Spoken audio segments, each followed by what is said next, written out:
پاکستان میں کسی کو فائلر ہونا ہے تو اس پاکستانی کو فائلر ہونے کے لیے کن کن چیزوں کی کن کن دستاویزات کی ضرورت ہے اور اس کو فائلر بننے کی اب کیوں ضرورت ہے. میں دستاویزات بھی بتاؤں گا کہ آپ نے کیا کیا لے کے جانا ہے. پہلے ایک بار نظر تھوڑے سے آپ کو بتا دوں کہ پہلے یہ تھا کہ فائلر اور نان فائلر اور پھر بعد میں لیٹ فائلر، یہ تینوں کیٹیگری بنائی گئی تھی. اب جو نان فائلر ہے اس کیٹیگری کو مکمل ختم کر دیا گیا. نان فائلر پہلے یہ پیدا اٹھاتا تھا کہ آپ ٹیکس زیادہ جمع کرتے تھے، دنیا کے پاکستان میں کوئی بھی معاملہ کر لیتے تھے، گاڑی بھی خریدتے تھے ٹیکس اپنا زیادہ ٹیکس جمع کرنے پر، آپ پراپرٹی بھی خریدتے تھے، آپ بیرون ملک سفر بھی کرتے تھے، آپ اپنے گھر کے لیے بجلی بھی میٹر بھی لگاتے تھے، گیس میٹر بھی لگاتے تھے، پانی کا بھی لگاتے تھے، سب کچھ اے ٹو زی کرتے تھے. پر ہوتا کیا تھا کہ آپ نان فائلر تھے، پاکستانی تھے، آپ زیادہ ٹیکس جمع کرتے تھے. اب ہوا یہ کہ پاکستان کے گورنمنٹ اداروں نے یہ فیصلہ کیا ہے بہار نے کہ لیٹ فائلر اور نان فائلر یہ نہیں چلے گی. اب ان دونوں کو ریموو کر دیا کہ اب اونلی فائلر ٹیکس جمع کریں اور فائلر بنیں. اب فائلر بننے کے لیے آپ نے ڈاکومنٹس کیا دینے ہیں؟ سب سے پہلے آپ کا شناختی کارڈ ہے، آپ کے نام پر ایک سم ہونا چاہیے، آپ کے نام کے آپ کا ایک جی میل ہونا چاہیے، جی میل نہیں ہے تو وکیل حضرات کر لیتے ہیں، ٹھیک. آپ کا بینک اکاؤنٹ ہونا چاہیے، اور اس کے بعد جو بعد کی ریکوائرڈ ڈاکومنٹس ہے وہ تقریباً وکیل آپ کا جو بھی ہو، جو یہ رسپانسیبل ہو، وہ آپ کو مینیج کر دیتا ہے. میری ایک نصیحت یاد رکھے، فائلر بنے ضرور بنے، اور آپ بینک والوں سے فائلر پہلے ہمارے علاقے میں تو یہ بہت سارے مسئلے ہیں، بینک والوں سے 3000 پہ 2000 1500 دے کر وہ فائلر تو ہو جاتے تھے، انڈین نیشنل ٹیکس نمبر تو لگ جاتا تھا، اس کا بن جاتا تھا، وہ خوش ہو جاتے تھے، لیکن ریٹرنز کون جمع کرے گا؟ گوشوارے کون جمع کرے گا؟ اصل کہانی تو گوشواروں کی جا کے شروع ہو جاتی ہے. جو آپ کے سالانہ ٹیکس جمع ہو جاتا ہے اس کا رسپانسیبل آپ کا وکیل ہوتا ہے. اس وکیل نے جا کے آپ کے ریٹرنز قانون کے مطابق، FBR کے رولز کے مطابق، آپ کے مکمل ڈیٹا کے مطابق جمع کرنا ہے. وہ ریٹرن جب آپ جمع نہیں کرتے، آپ کو بار بار نوٹسز آتا ہے، اس نوٹسز کا آپ کو پتہ نہیں ہوتا، علم نہیں ہوتا.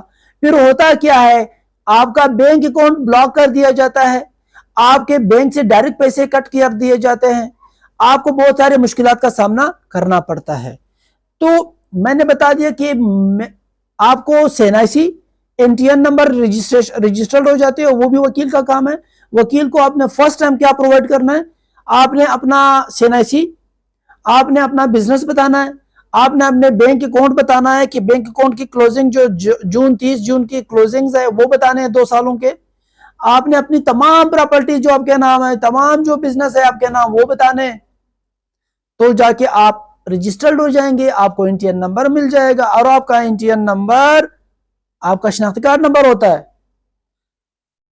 وہی سم آپ بتائیں گے، نمبر بتائیں گے، اور اس کا نیٹ ورک بتائیں کس نیٹ ورک پہ چلتا ہے، آپ وہ دیں گے وکیل کو. اور جی میل آپ کا اگر ہے ویل اینڈ گڈ، نہیں ہے تو وکیل آپ کے لیے جی میل بنا دیتا ہے، آپ کو پاسورڈ بھی بتا دیتا ہے کہ یہ پاسورڈ، یہ جی میل آپ کے نام چلے گی. اب تو میرے خیال میں پاکستانیوں کو جو قانون بن رہا فائلر بننا چاہیے. اب اللہ معاف کرے کہ نیکسٹ فائلر کے لیے پھر کیا کرتے ہیں لوگ؟ تو فائلر نہیں بنتے، اس لیے نہیں بنتے کہ ان کے لیے بہت سارے مشکلات کا سامنا کرنا پڑتا ہے، حساب کتاب شروع ہو جاتا ہے اس کے پیچھے. اور اگر آپ ایک محب وطن پاکستانی ہے پھر آپ کے لیے بہت آسانیاں ہیں، کوئی مشکل نہیں ہے. میں نے آپ کو سراسری بتا دی. اب میں پھر ایک بار دہراتا ہوں کہ آپ کو ریکوائرڈ ڈاکومنٹ جو بول رہا ہوں وہ بھی بتا دیتا ہوں.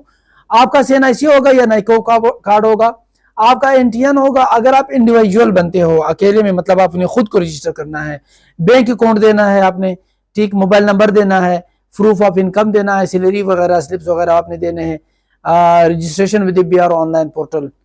آپ کا اگر بزنس مین ہے، آپ بزنس کرتے ہو تو بزنس رجسٹریشن سرٹیفکیٹ آپ نے دینا ہے، NTN سرٹیفکیٹ دینا ہے، GST goods and services tax registration کا دینا ہے، آپ نے پروفیشنل ٹیکس رجسٹریشن کا دینا ہے، آپ نے چیمبر آف کامرس ممبرشپ اگر لیا تو وہ دینا ہے.